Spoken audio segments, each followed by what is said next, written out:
Olá pessoal, na aula de hoje falaremos sobre mais uma corrente teórica da psicologia, no caso, o humanismo.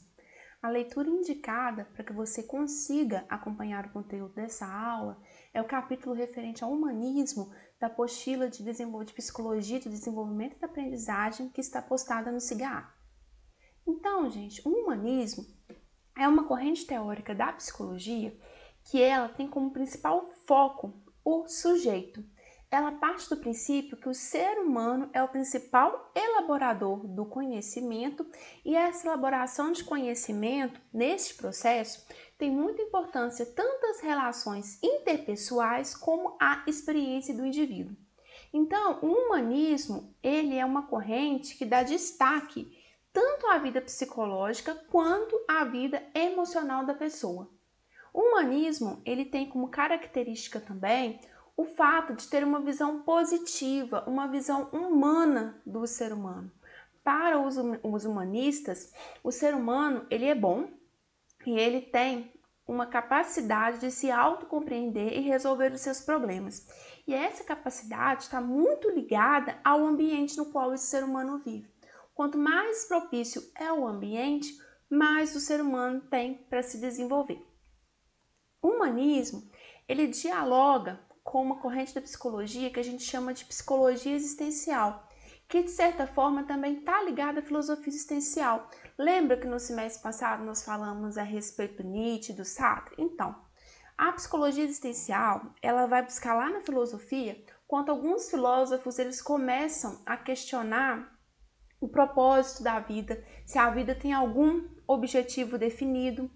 Vem a questão da capacidade humana, que o ser humano ele é capaz de refletir sobre a sua própria vida e sobre o mundo que o cerca. É uma corrente que valoriza a experiência subjetiva do indivíduo e vê que o comportamento nosso enquanto seres humanos ele tem uma influência da nossa experiência passada, mas não é restrita apenas a isso. Então, se a gente comparar com algumas correntes teóricas que a gente viu até agora, o behaviorismo, para a gente lembrar, ele foca no comportamento que é desencadeado por fatores ambientais. A psicanálise, que é o Freud, ele fala que o ser humano ele é governado por pulsões e grande parte dessas pulsões, desses desejos são da ordem do inconsciente. Já o humanismo parte do princípio de que o comportamento do ser humano ele é determinado pela situação imediata e que os seres humanos eles são capazes de fazer suas escolhas baseadas em uma situação subjetiva. Um dos grandes nomes do humanismo é o Carl Rogers. O Rogers ele viveu de 1902 a 1987. Ele tem formação tanto em história quanto em psicologia e ele é um dos articuladores desse movimento humanista. Outro grande nome junto com ele, que a gente vai falar nessa aula ainda, é o Abraham Maslow. Assim como o Freud, muito da experiência de vida do Rogers impacta na teoria dele. Ele nasceu em uma família protestante, uma família que era muito fechada, que tinha toda uma significação para o pecado. E o Rogers, até o momento que ele viveu cercado nesse mundo da família, ele acreditava que o único caminho possível de escolha de vida era aquele determinado pela sua família. Num dado momento da sua vida, o Rogers ele faz uma viagem à China, e essa viagem à China ela abre um leque de oportunidades para o Rogers, abre a visão dele, porque ele vê que a gente consegue viver sem estar atrelado a um único modelo de vida. Então, o Rogers, a teoria humanista, assim como Freud, ela tem um enfoque na psicologia, mas não vê as causas como cunho fisiológico, vê as causas dos problemas, das doenças, muito ligadas à questão psicológica, não fisiológica, assim como a gente viu lá no Freud. Alguns conceitos são muito importantes para que vocês entendam a teoria humanista. O primeiro conceito é o conceito de campo de experiência. O que é isso, campo de experiência? Cada pessoa ela tem um campo de experiência único, afinal as experiências elas são muito individuais. A gente pode vivenciar o mesmo fato, mas esse fato pode impactar de formas diferentes para mim e para vocês. Então, esse campo de experiência, ele é uma realidade individual e subjetiva, ele é único e corresponde a tudo que se passa em nossa vida. Outro conceito é o conceito de self. O self é uma estrutura que é constituída pela percepção, por símbolos, por pensamentos. É uma estrutura que não é fixa, ela tem constante movimento, ela sempre muda na medida em que as situações vão se modificando. Então, o self são as nossas percepções e pensamentos que não estão estáticos, vão em constante movimento. Já o self-deal são as características que o indivíduo quer que sejam suas, é aquilo que você almeja, são as expectativas futuras. Esse self-deal ele pode ter um impacto tanto positivo quanto negativo em nós seres humanos. Ele pode ser um impacto positivo por ser um fator motivador e pode ser negativo, porque caso a pessoa não consiga atingir esse self-deal, pode levar o sujeito à decepção. As pessoas que vivem presas a esse self-deal, esse futuro, são pessoas que são muito vivas no que deixam de viver o presente pensando só o futuro. Então, são pessoas que tendem a ter um certo sofrimento. E o self-deal, segundo a teoria humanista, ao contrário do self, ele é estático, ele não vai mutando. Outro conceito muito importante é o conceito de congruência.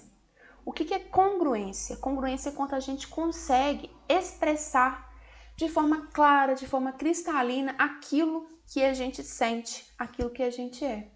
Congruência é a expressão de como a gente se sente. Já a incongruência é quando a gente vai segurando, a gente não fala, a gente não expressa, a gente não reconhece o que sente.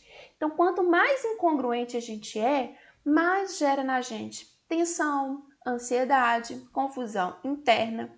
E nós, para a teoria humanista, todos nós seres humanos temos tendência à autorrealização. Essa tendência é como se fosse um impulso que já nasce com todos os seres humanos.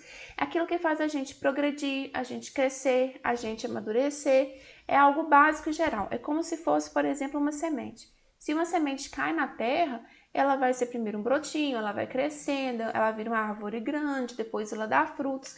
Então é como se fosse isso, essa tendência à autorrealização. Todos nós nascemos com ela, é como se fosse um impulso que nos faz querer crescer e progredir.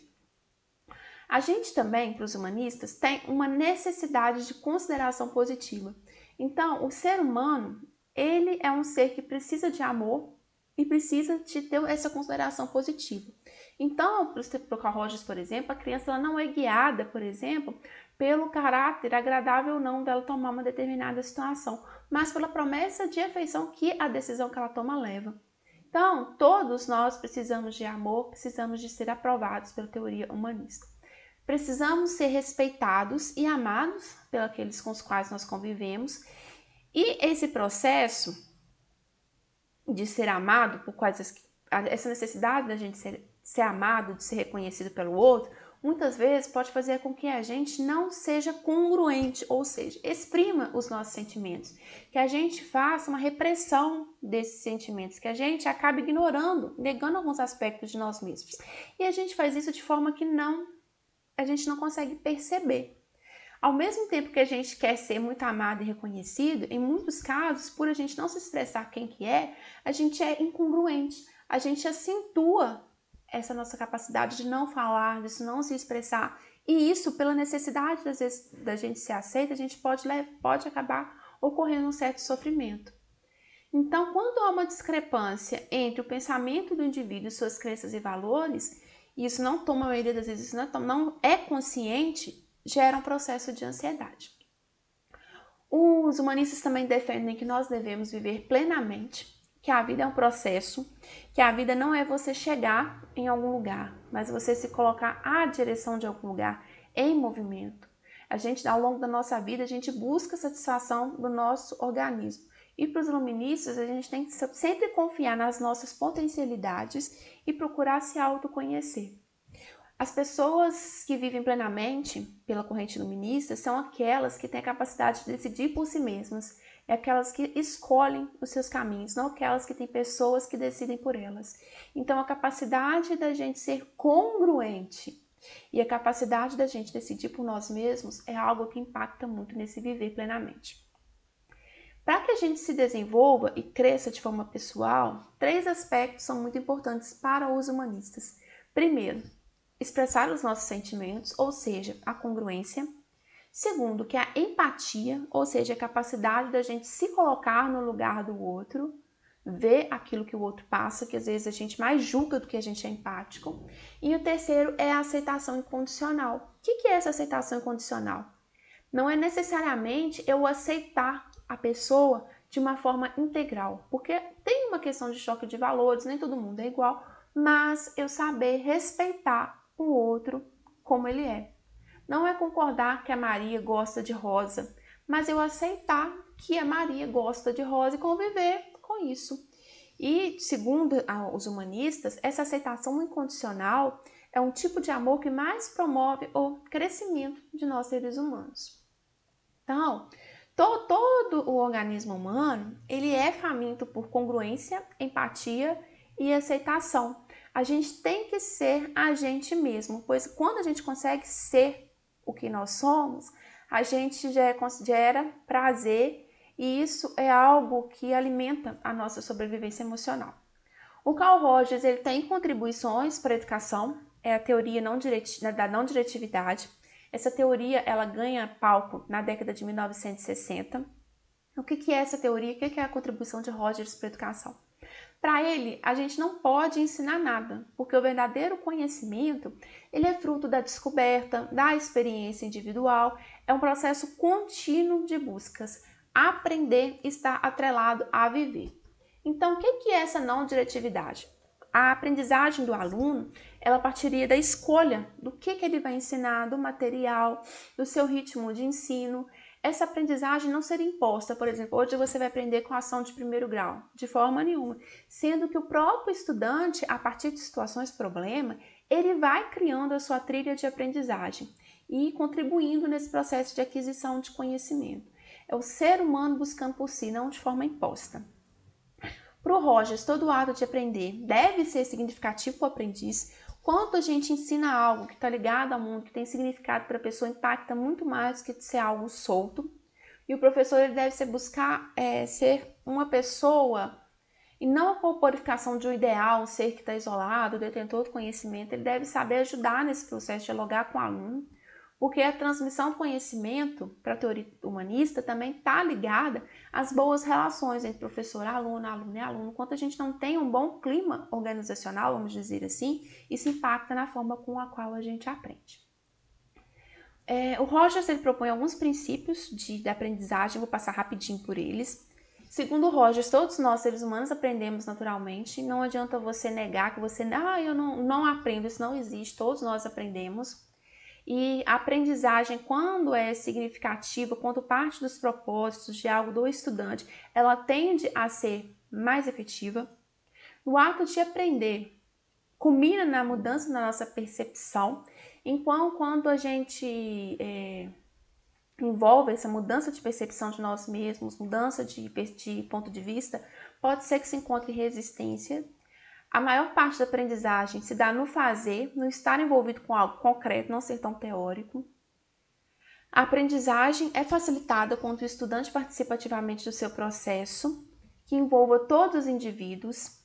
A aprendizagem ela deve fomentar a independência e a criatividade, estar sempre aberta a processos de mudança e a aprendizagem, como eu disse anteriormente com você, está muito ligada à relação dos sujeitos que estão envolvidos naquele processo. Então, quando há congruência, empatia e consideração incondicional, esse processo tende a ser muito mais efetivo.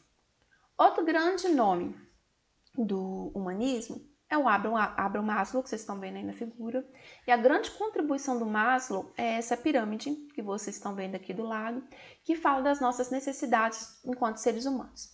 Então, a primeira necessidade básica, que a qual nós não conseguimos viver sem, são as necessidades fisiológicas, que são aquelas que mantêm o equilíbrio biológico do organismo, que é se alimentar, tomar água, dormir. O segundo tipo de necessidade do ser humano é a segurança. Todos nós dependemos de uma determinada estabilidade, de ordem, de previsibilidade. Isso impacta, sobretudo, nas crianças. As crianças precisam muito mais disso do que os adultos. Então, é você ter uma casa, você ter uma família, exemplo de segurança, tá? O terceiro ponto, isso é por ordem de prioridades, tá, gente? Primeiro, segundo, terceiro seria o social, que é a questão que todos nós temos a necessidade de sermos aceitos, de sermos amados em nossos relacionamentos, com amigos, com família, com comunidade. Aqui nós temos a estima. A estima está relacionada ao reconhecimento e à consideração do outro por mim. E por fim, no ápice da pirâmide do Maslow, nós temos as realizações pessoais, que é o desejo do ser humano de ser pleno, seria o ápice dessa pirâmide. Então, esses seriam os critérios para o Maslow de que nós seres humanos precisamos. E segundo ele, todo o organismo humano tende a uma autorrealização, que é essa autorrealização que vai movendo o desenvolvimento humano. Para que a gente se autorrealize, segundo o Maslow, ele deixa 7 dicas nas obras dele. Primeiro, se envolver por inteiro nas experiências que a gente vive, fazer a escolha pelo nosso crescimento sempre que possível, falar o que realmente está sentindo diante das situações, isso é um ponto defendido por todos os humanistas.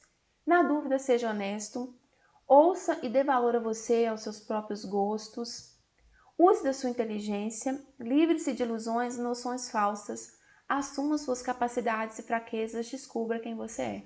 Então, para o Maslow, a autorrealização está ligada no a gente se conhecer, ao mesmo tempo que a gente consegue ser a gente mesmo.